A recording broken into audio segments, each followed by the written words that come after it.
everyone, it's Shel C from PaperOcotilloStudio, and today I'm sharing with you days 16 and 17 of my 100 Days Project 2021, in which I picked mixed media collage as the thing I was going to do for 100 days. I've really been enjoying this, but yesterday I couldn't work in my studio because it was my mom's birthday, and I had to bake and cook and shop and all these different things.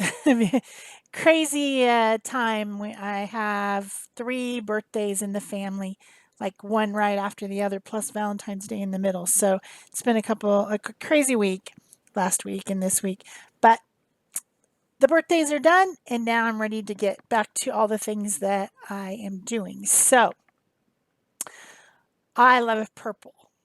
Purple is a great color, and I decided to be inspired by purple for these two canvases. One of them is a little, I think it's probably 2x2 or 2.5 by 2.5, which I will make into a magnet.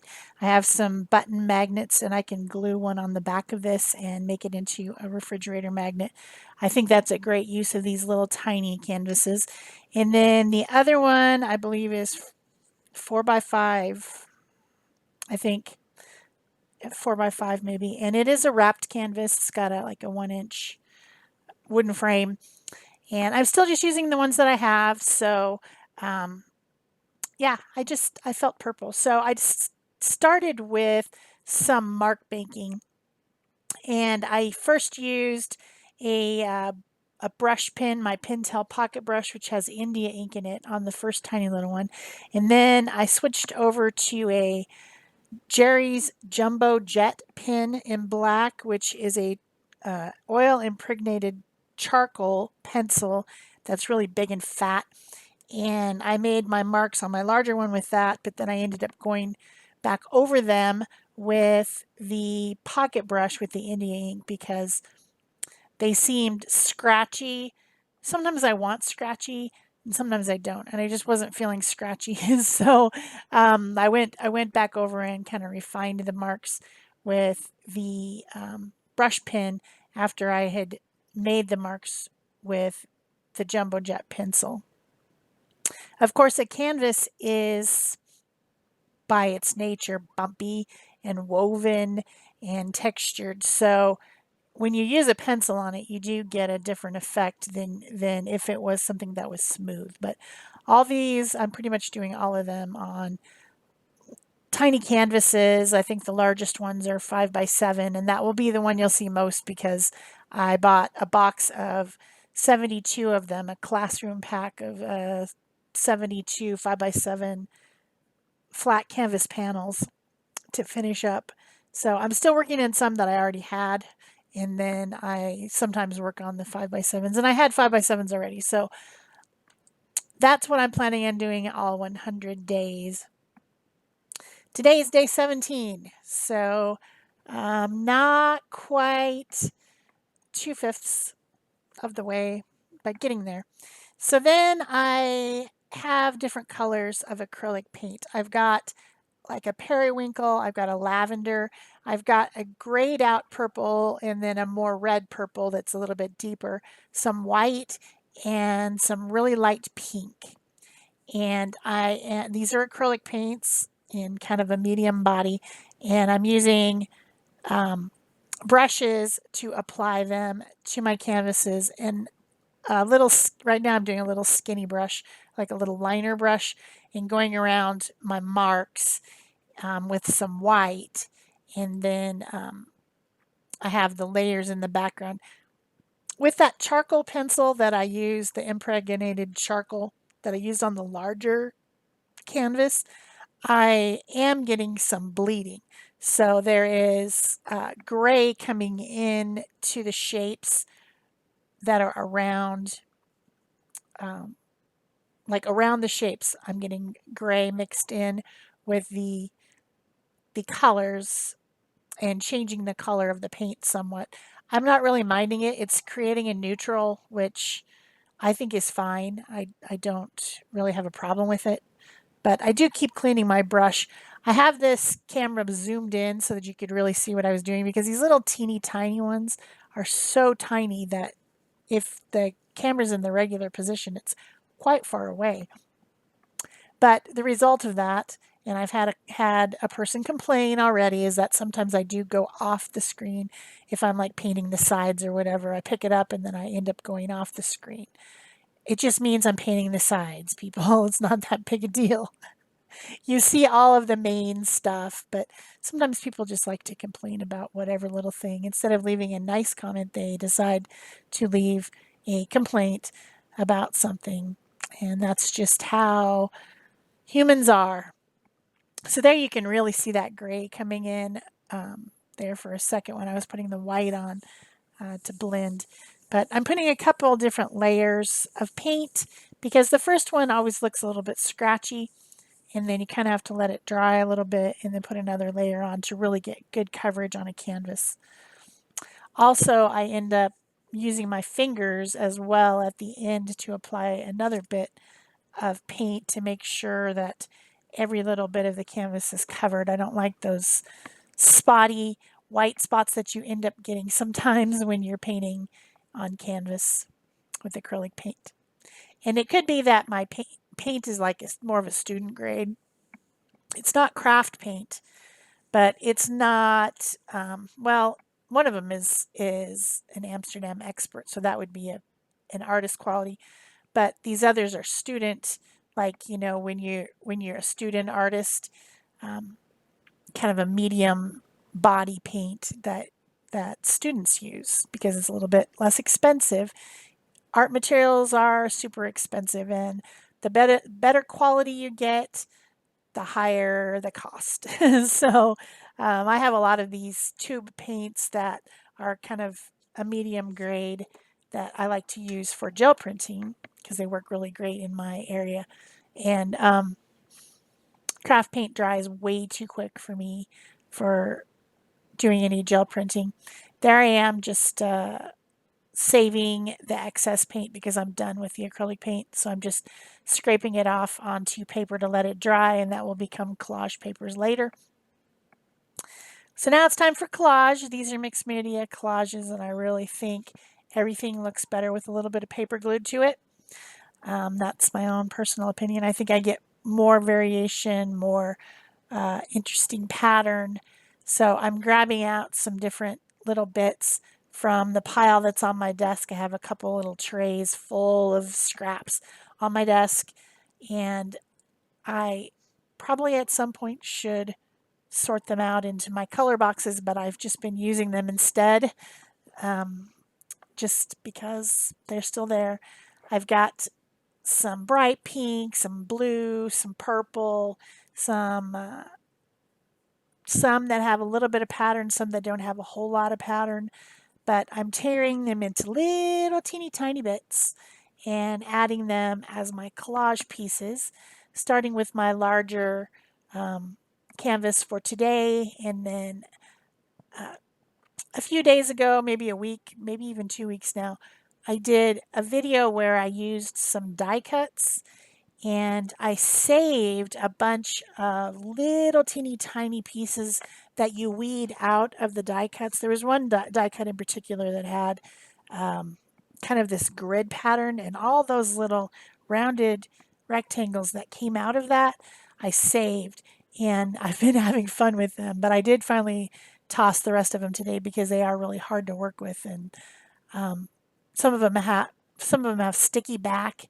because I used a piece of painted label, and so they were all sticking together. But I sure have been having fun with those teeny tiny pieces of color paper, and that's what I did use on the smaller one for most of it because they're the perfect size and they're already cut into little pieces, where these other ones I'm tearing. So now I'm just gluing them down with Liquitex matte gel medium, and I have some larger pieces that are going in different places, and then in the background, and then some smaller pieces that are torn in and putting into these little shapes that I created with the mark making.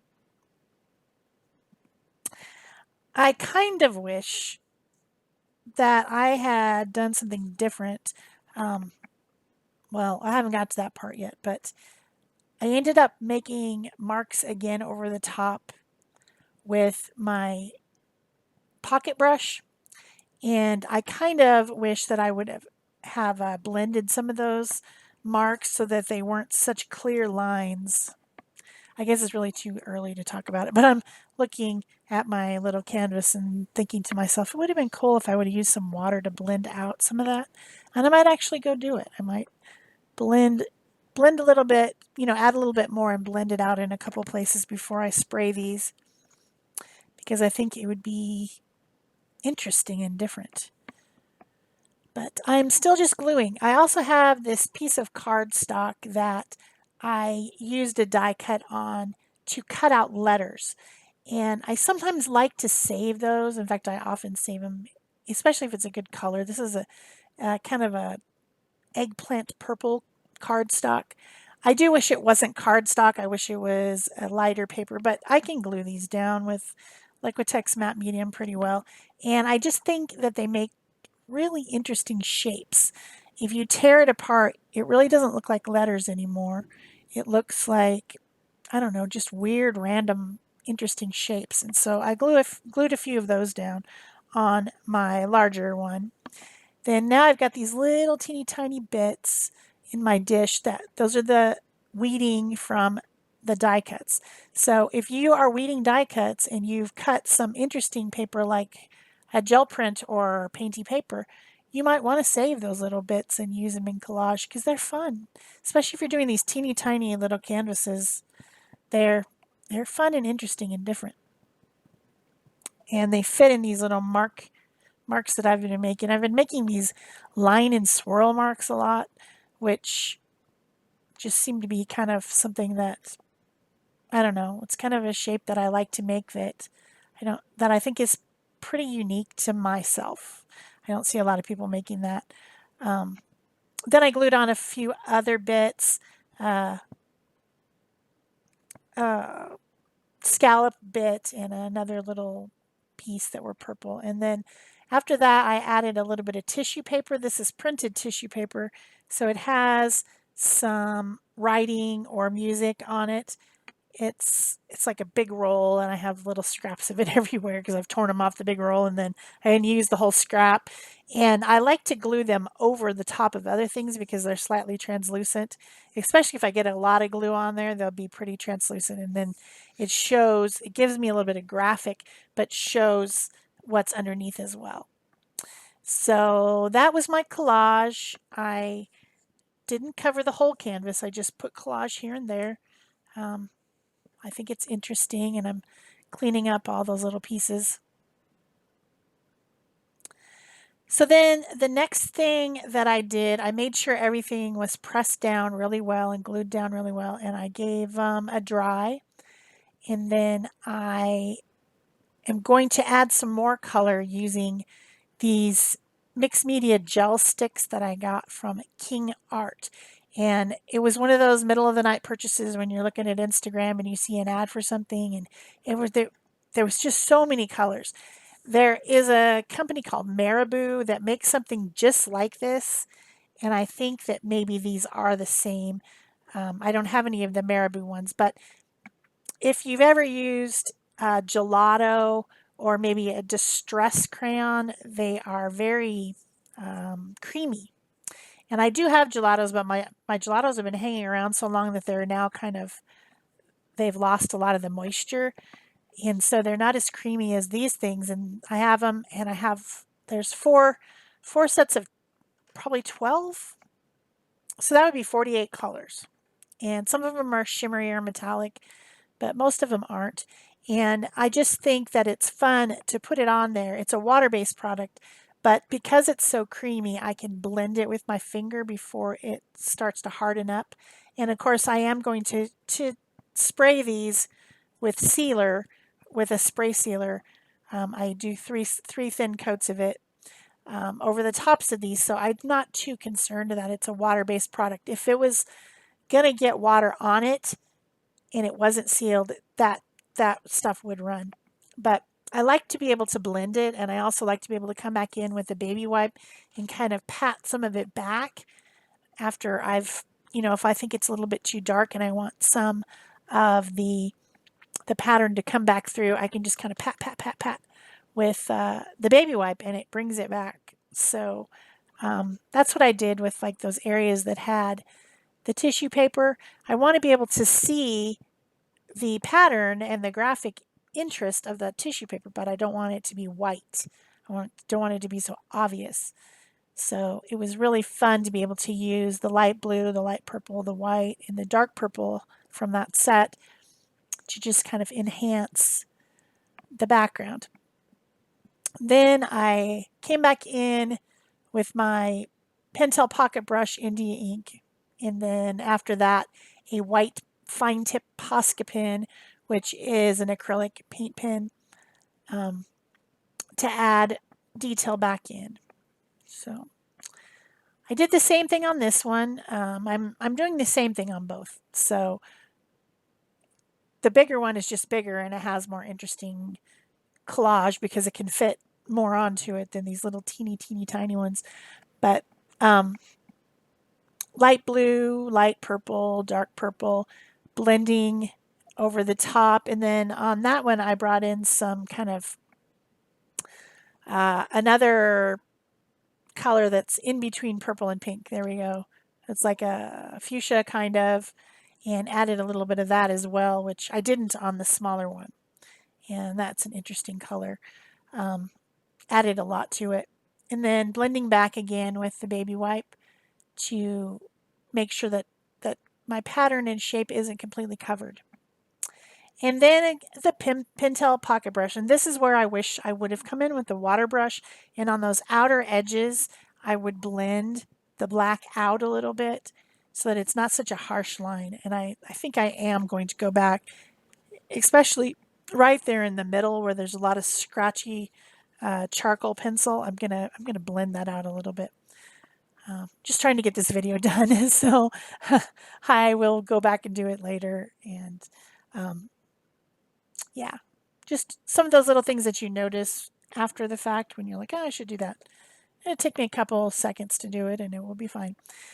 And then the white Posca pen. So I hope you guys are enjoying this 100 days project and the few things that I am sharing on the channel. I do one every day except for like yesterday I had too much to do, but I plan to make one for each day, and I do post them on Instagram, but I'm not making a video for each one. So you can follow me on Instagram at PaperOcotilloStudio. That's my Instagram. There's also down there at the bottom of the screen on the right hand side, you can click Instagram and it'll take you there, and you can follow me there to see each day as it goes. And then some of them will be made into videos like this on my YouTube channel. I just really can't do a video every single day for 100 days. I would lose my mind. So I hope you're enjoying it. If you are, please remember to give it a thumbs up. You can leave me a comment or question below.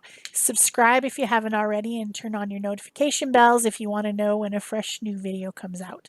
Also, you can pin this on Pinterest if you have a board for 100 Days Project, or if you have a board for mixed media collage. These might interest you and something you can pin on Pinterest. All those things do help the algorithm suggest my channel to other people, the mystical magical algorithm that YouTube has. So I'm always grateful when you do those things. So yeah, I'm just finishing up with my finishing touches here. And like I said, I'm going to take these out and spray them. I'm going to add a little bit of blending on the one and then take them out, spray them. I'm going to glue a button magnet, strong button magnet on the back of the small one. I'm probably going to end up offering these for sale at some point because I'm going to have a big box of a lot. So far, I've been giving a lot of them away, and I've sold one or two. I've been using them as gifts. It's always nice to have gifts. So I don't know when I'll do that, but sometime. Anyway, that's it for me. Thanks for watching. Bye-bye.